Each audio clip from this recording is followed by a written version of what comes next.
January 26th, my clear aligners came in.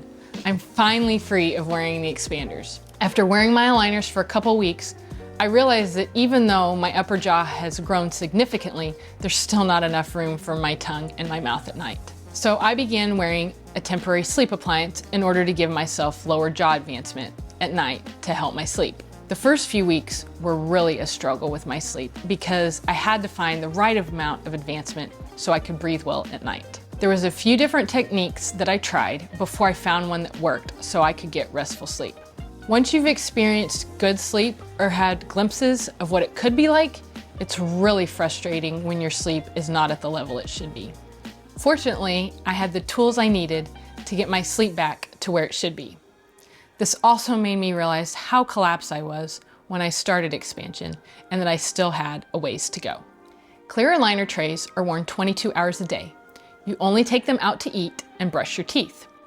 The trays are changed every 2 weeks.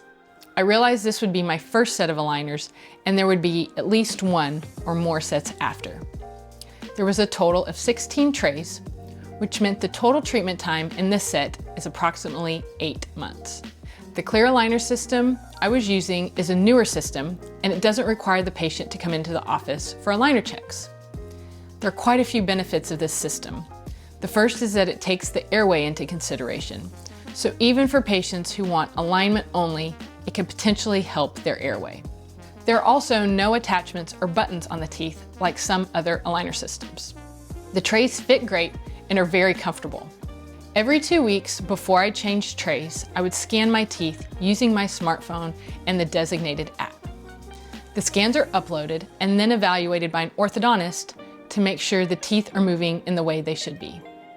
If everything looks good, then I would receive a message to go ahead and move to the next set of trays.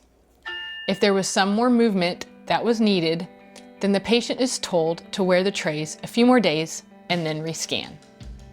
The great thing for patients is that they don't have to come into the office for multiple checks, which saves time at the office as well as time off from work or school. I was really excited about getting into the aligners because the spaces between my front teeth really bothered me. My friends and family didn't really notice, but being in the dental business, I'm very conscious about how my teeth look. Another benefit of being in the aligners is that when they're in my mouth, it made the space between my teeth look closed. Since the expanders created space, the plan is to move that space behind my canine or eye teeth. Eventually, I'll have to look at tooth replacement options for that space. Towards the end of August 2022, my airway mentor, Dr. Ben Moralia, came into town to teach at a dental conference. I set up a dinner with him and my dad so we could touch base and catch up. At this point, I was really close to being done with my first set of aligners. I measured my upper jaw and it had gone from 22 millimeters before I started expansion, which is the size of a normal 4-year-old, to now 34 millimeters, which is the size of an 8-year-old. A normal, fully grown adult jaw should measure between 40 and 45 millimeters. As we were driving to dinner, I was sharing with Dr. Ben how I was done and really excited to move into my next set of aligners. He then began explaining to me that since I was so collapsed at the start of treatment, I should really go back into removable expanders before another aligner set, since those are ideal for growing bone. To say I was disappointed was an understatement. I thought the expanders were a thing of my past. I thought I'd done my duty of wearing them for 12 months, and I was not ever going to have to wear them again.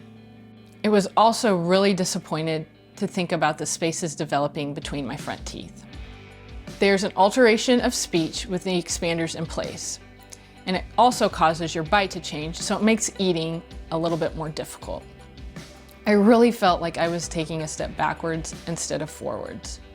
I considered the options of not going back into expander and just going into another set of clear aligners, but that's not ideal. Since I'm able to get ample wear time during the day with the expanders, it's definitely a better option for optimal bone growth. Adult orthodontic expansion is definitely a marathon and not a sprint, and you have to be willing to be in it for the long haul. There are days when it gets really frustrating and you feel like you've hit a brick wall. I made up my mind that if I was going to complete expansion, it was going to be done the ideal way, and I wasn't going to bail or do it halfway. Once I was done with my set of aligners in September, I scanned my teeth to get another set of upper and lower removable expanders.